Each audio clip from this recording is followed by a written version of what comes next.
Hey there, it's Mike from the Keap Academy team, and I wanted to bring on another expert to have a slightly different conversation than we've been having at the Business Automation Intensive. And that conversation is about expanding the power of Keap beyond its native walls. It's something I realized as we've been going through this intensive that was a little bit of a hole in the content.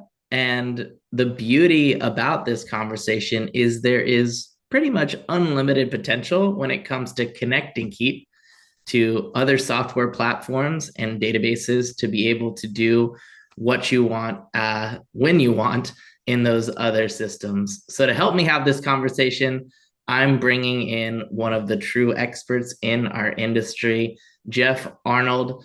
You can see by the badges next to his beautiful face that he is a gold make partner and a Zapier certified expert. And that is capped off with him also being a Keap certified partner. I think it's safe to say you are qualified when it comes to automation in general, Jeff. Thanks for being here. How are you doing today? Oh, thanks so much for having me. I'm doing awesome. Great, great. Yeah, so I want to start this conversation off maybe for those folks who don't even know what Make or Zapier is, right? Like, why is it important for me to understand the landscape of a tool like Make or Zapier, and how does that help me as a Keep user run my business more effectively, efficiently, saving time and making more money? Awesome. Well, again, thanks for having me. So, Zapier and Make, and there are other tools out there. Those are probably the two most popular. They open up Keep to the entire world. Like they allow you to do just about anything you want to do with the data. I always like to say with data, all things are possible. If we can get the data, we can make whatever you want happen. So, I started using Keep in 2007, and I've been a partner for roughly 10 years. And I realized inside Keap in and of itself, very, robust automations you could build, but not every system is everything for everybody. So inside of there, we started getting involved and building third-party integrations. So that opened up our world to be able to connect all of our different lead sources. It enabled us to do things that Keap can't do natively. It allowed us to feed data out to other systems so that all of our systems could talk to one another. And we found that created just in amazing time savings when we could start to build those and get those things connected. So that's really what we've embraced. We can build, really robust automations, but I love getting in and helping people get all of their systems connected so that Keap is pretty much the center of their world, which it is for us. Yeah, that's awesome. I think back to when I was a Keep user over 10 years ago, and I didn't know what Zapier or Make was at the time. And I remember saying, man, I wish if X happened in this software, then I could trigger something in Keep. And then I would inversely say, I wish when something happened in Keep, something else could trigger in another tool. Yep. And that functionality is really at the core of what these tools can do. It can pay attention to what's happening in one software. It can trigger another outcome or action in another software. Some of you may already be using these tools, which is great if you are. But I think the art in this and why someone like Jeff is really great at what they do is they look for opportunities to go and find those little efficiencies that you can add, or to create efficiencies in a process that you already have. So Jeff, just talk to me a little bit about, and if you want to go into some examples, you can. What are some of the ways that I should be thinking about these tools if I'm not using them yet, or if I am using them? What should I be looking for when it comes to how they can help me? Say when you're looking to see if you need a tool like this, just like you said, when you were using it, you go, I wish, right? If you're ever saying I wish, then you should be looking at some of these tools. And so these are really the tools that allow you to accomplish those things. I started out at the very basics when I started doing integrations. I was using Plus This, which is another great tool. I started using Plus This for certain things that needed to be accomplished. Plus This was started because somebody who helped build the Keep system said, I wish. and built some tools for that. So from there, they have some great tools, but then I found there were more things. I'm like, well, I wish I could do this, or I wish I could do that. And that's where I came upon Zapier, started working with Zapier, and then found Make later down the road. And so anytime you're thinking, I wish that, I wish that my data could get fed out so that I could do different types of reporting. I wish that my system integrated robustly with QuickBooks. I wish that I could, I have all these lead sources. I wish that I could simplify the process of the lead source, or I wish I could save time by not having to create my proposal by hand, or all those things where you're saying, I wish. Typically, you can solve the wish by integrating with one of these third-party integrators. Some examples we have, I know that a lot of people are worried about lead intake, right? They want to get the lead intake. They want to make sure they're getting good quality content coming in the door. One example we have for lead intake is we have a client that we worked with that had 27 different lead sources, right? You don't have to have 27, but if you have some lead sources, then what they were doing is they were feeding the lead sources in through one of the integrators. We're fans of Make, so we've fed that in through Make, and then what we did was, because the formatting of the 27 different lead sources is different, we actually implemented AI, and we said, hey, AI, go and read this content, pull out these important pieces of data and feed them into Keap, and then trigger the tags that we need to trigger based on the information that came across. And so by doing that, when we first started working with them, AI has saved us a ton of time. So not only are we saving them a ton of time where they used to have to get that lead in the door, manually type it into Keap and apply a tag, now for them, it saved them that time. We put AI into the middle of it. So now it used to take us about an hour and a half to create custom regex scripts and all kinds of stuff to try to pull data out. Now we throw AI into the middle of it, and it's just part of the automation. It just runs. And then the other thing you can do there is, we have a lot of clients that will then insert a data validation step or a data enrichment step, where if they have somebody that comes in that gives them name, email, and phone, or name and email, they'll add a step that will double check the email address to use AI to say, hey, is this a valid email? And if they put gmail.com, it will automatically correct it to Gmail, saying, hey, this is probably what it should be. You can also add a step in there that would be data enrichment. So if you wanted to really enhance the data that you have on that person, you can run it through one of the data enrichment systems, and then it will pull in, here's their address, here's their company, here's their title, like all that kind of stuff, and then add that into Keap immediately, so that now you have robust information inside your Keap system. That's really exciting. That's kind of giving your CRM more of a pulse, right? If it's active and dynamic, and it's looking at the data and updating it as it's being entered into the system, I feel, and cleaning it up too. That those are really unique features that, again, sit right outside the native functionality of what Keap does.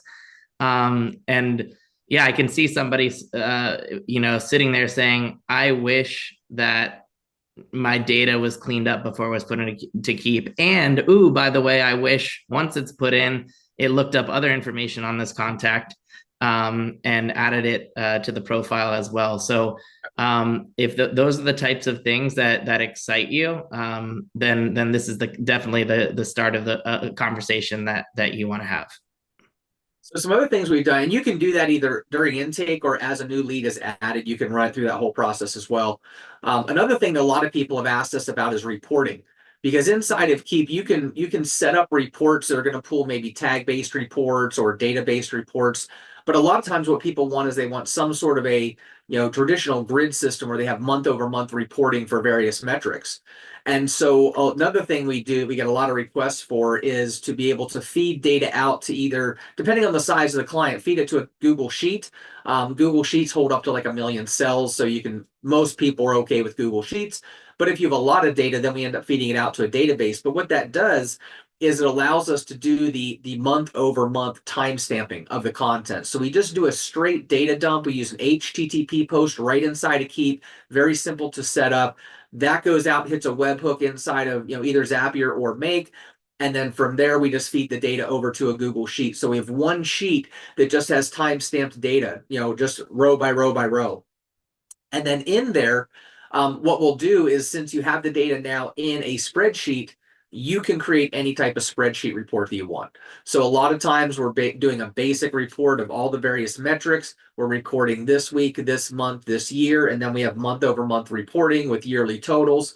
But once you get that data out there, you can kind of do any type of report you want. And again, if you're a much larger organization, then we can feed that out to a database, and then from the database have some sort of database reporting solution there. Yeah, that's awesome. I know spreadsheets are a huge thing. Airtable is a tool that obviously connects in Make and Zapier as well. I've seen some pretty advanced automations that happen from Keap to Airtable and also vice versa. Some people will use Airtable to do a lot of their reporting. And so, like, I imagine, an accountant or someone on your finance team could potentially be filling in cells and updating cells in Airtable. Well, if you want that data, to be passed, and it doesn't have to just be financial information. This is just an example. It could be an address. It could be moving them to a different process in Airtable, right? A lot of people do their project management in Airtable.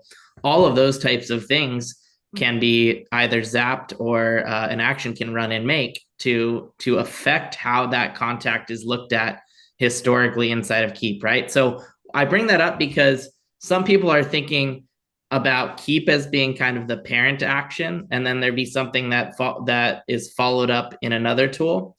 But I also want to invite people to think about, maybe I have other tools that should be the parent action, and Keap should be more reactive in what information is passed over to trigger automations as well. That's equally, if not more, valuable depending on what your business model is and how you follow up with your leads. Yeah, we've done a lot of things like that where we're feeding data into Keap directly. So some of our biggest time savings that we've worked on for people, and this is really where things come into play, is our biggest thing is we're all about time, right? That's the one thing you can't replicate. But if you can do things that will save you time, that's going to be critical to small businesses. So we have one example where we have a client that they're in the medical field and they are getting PDF documents emailed to them all the time with information they need to use to update Keap.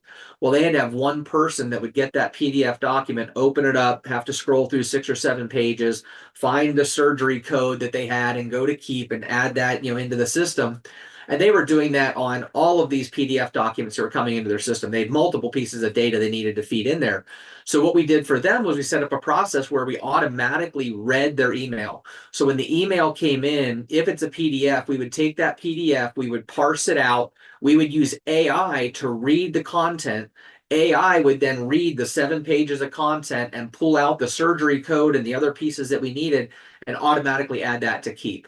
So by doing something like that, we have now saved them 15 hours a week because that guy doesn't have to go through and manually do that. We're able to take that data, we're able to extract that data. And then the other thing we did there was we then took that document and renamed it based on the patient name and put it into their Dropbox. So now they have it filed automatically as well. Yeah, and, So, and the efficiencies that you're talking about there, Jeff, I know some people might be thinking, wait a second, that's my job to do that. But guess what? The person who was doing those 15 hours of looking through and just finding a variable inside of a PDF can now take those 15 hours and actually have the conversation they were going to have just 15 hours earlier yeah, than they no, were going to have exactly. it, right? So I think I just want to bring that up because the fear of over automating to the point of being super efficient is to me, in my experience over the last 12 years or so in the game, is kind of something that humans create. There's always something else you can go work on with that time Always something else. if you want to, or there's always something else that you could be doing with that time. And I think that that's the big thing for you. I know you're a man of lifestyle, living out in Vegas and enjoying the warm weather and the pools and those types of things.